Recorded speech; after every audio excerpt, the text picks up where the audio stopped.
Fuck yeah, why not? Okay, ready?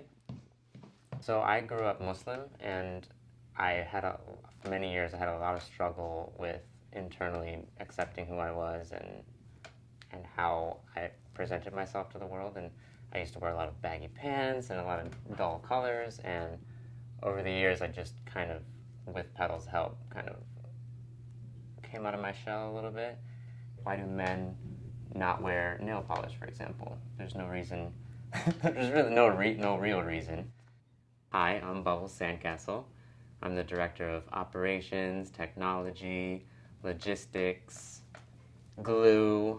So I started, I swapped to a bunch of different majors in college, and I finally landed on computer science, and that's where I graduated and went to work for corporate America for a little while, and after that kind of sucked my soul, I had to give that up, and I started exploring more creative things, art, painting, writing, and I kind of got into more of like art management and producing and creating space for artists to build things and for myself to build things. If you saw photos of Bubbles was Sammer then, 10 years ago to now, you've made quite a transition. Mm-hmm. He was with his computer programming boyfriend, and they were making hundreds of thousands of dollars a year, living the total computer programmer dream, and then he wasn't super happy.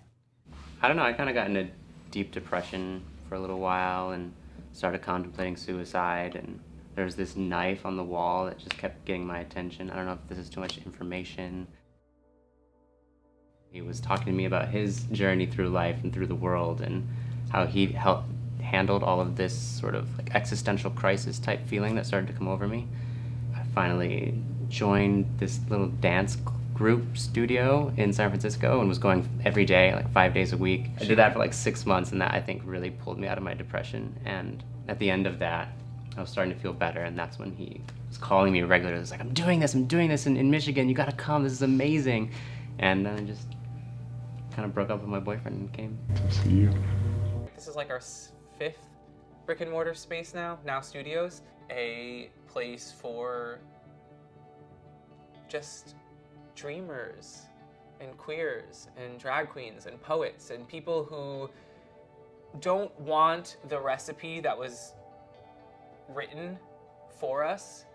Like the pre-chewed prognosis doesn't fit, and also we don't want to be angry our whole lives about it.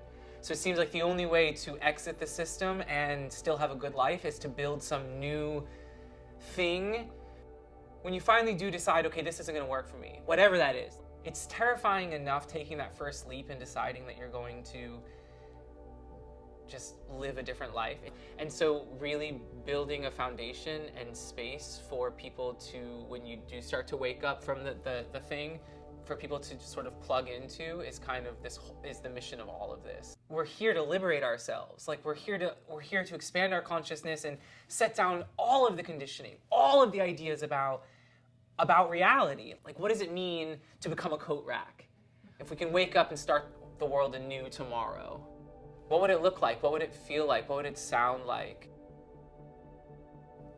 I think it's very hard for a lot of people to find space on planet Earth, myself included, and feeling safe. Not only safe, but like celebrated. We don't have a lot of choice, it seems. It seems like we're all just moving along on the conveyor belt, and we're little cookie cutter things, and we're, whoa! And when you sort of stop all of that, and you say, okay, what am I doing? What am I here for? What's going on planet Earth? And so it's just been like a long dancing process of reestablishing space for non-normative people. I can't have time clocks, I can't have schedules, I've got to really be freed up maximally. I can't have bosses, I can't have time clocks, I can't have schedules. And you start to see how much the system is designed to fail certain pockets of people, whether that's because of race or socioeconomic status, whether that's because of gender, orientation, or religion.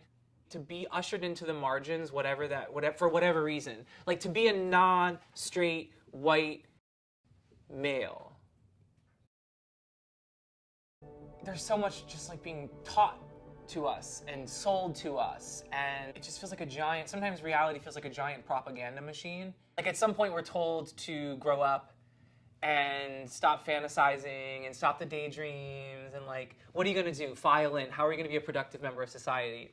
The hypothesis with this is that you can still be an active member of society, you can still contribute, but on your own terms, you know, where you set your rules, you set your schedule, you set your boundaries. Unless we walk back into the fire, unless we meet patriarchy and capitalism and fascism and like trillion-dollar war budgets, and we say, look, there's all sorts of other ways to go about this. Now Studios, yeah, it's the best. Come on down the rabbit hole and express your yes. It helps to kind of have someone tell you it's okay to go outside the norm. Like, you won't be rejected from society, you'll still have friends, you'll still have some sort of support system. And that can be hard to believe when you want to just explore what it means to be human without, you know, all these preconceived notions of what that means. And I think that's a big part of what the Express Your Yes Foundation is doing. Yeah. Is trying to create space for that and to invite people to do that with us. It's scary to feel alone. It's scary to feel isolated. It's scary to feel like if you make certain decisions, you might end up being super vulnerable. I just don't want people to be sad anymore. And I don't want to be sad. And I know how powerful just playtime is. Like, it is powerful. It's powerful. It's powerful. It's like waking up one day and saying, that didn't feel very good. Let me try this. And then, well, that didn't feel very good. And just kind of figuring out what feels good and what resonates. And then doing that, and doing more of that, and doing more of that, and doing more of that. I think we're all so afraid. We're afraid of doing it wrong. We're afraid of messing up. I'm just gonna completely just burn down everything. Hi, I'm Petals. I'm the founder of Express Your Yes and Now Studios. Artist, performer, poet, writer, dreamer, activist, vegan, queer, yogi, future president, future drag queen in the White House, serial entrepreneur. I'm kind of addicted to travel, and so I'm always on the road, and then I'll come back to Michigan because this is where I went to college, this is where I'm from, and then I'll visit family, and somehow I got sucked into this project. It is about art and creation, but it's ultimately a political movement. It's using art, it's using the medium of creation to create political change. It really is kind of a shedding of your skin, you know, like unzipping your spine, stepping out, choosing to recast the movie, choosing to just re-edit your entire baseline of what life is going to look like, you know, and start again.